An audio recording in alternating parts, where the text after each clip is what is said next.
आणि स्वतःच पिंडदान करायला आईबापांनी परवानगी दिली. जरा आमच्या शास्त्रातलं काही माहिती नाही, पोरगा आवडलं हे काही नेतागिरी काय आम्हाला हाच नेता पाहिजे. हे अध्यात्म आहे, संन्यासी आहेत, बायका पोरं नाहीत. त्यांना त्यांचा निर्णय घेण्याचा अधिकार आहे. त्यांनी त्यांच्या गुरुला शब्द दिलेला आहे विवेकानंदजींनी, मी नाही दिलेले शब्द.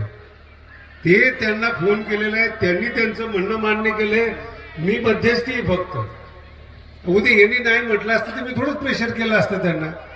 विवेकानंदजी हा म्हटलेलं आहे शास्त्रीजी की मी ठीक आहे, मी सांभाळत होती प्रॉपर्टी, मी उत्तराधिकारी होतो. त्यांनी सांगितलं, यांनी मान्य केले. हे मी गादीवर बसून, गडाच्या गादीवर बसून बोलतो, यात काही राजकारण नसतं. म्हणून त्यांचं संन्यास शब्दाचा अर्थ आहे स्वतःचं वर्षश्राद्ध करतात, क्रियाकर्म करतात, शेंडी कापतात आणि मग लाल कपडे घेतात. इकडे मंगल कार्यालयाचा खर्च माझ्याकडेच आहे, लक्षात घ्या. आणि म्हणून मी खर्च करणारा महाराज आहे, मी तुम्हाला पहिल्यापासून सांगत आलेलो आहे. आणि दुसरं, शास्त्रीजीने असा आदेश दिला या ठिकाणी की उत्तराधिकारी नियुक्त होणार नाही, याचा मालक तुम्हाला सोडून जाणारा महाराज नियुक्त करणार आहे. तुम्ही मूर्ख हो का?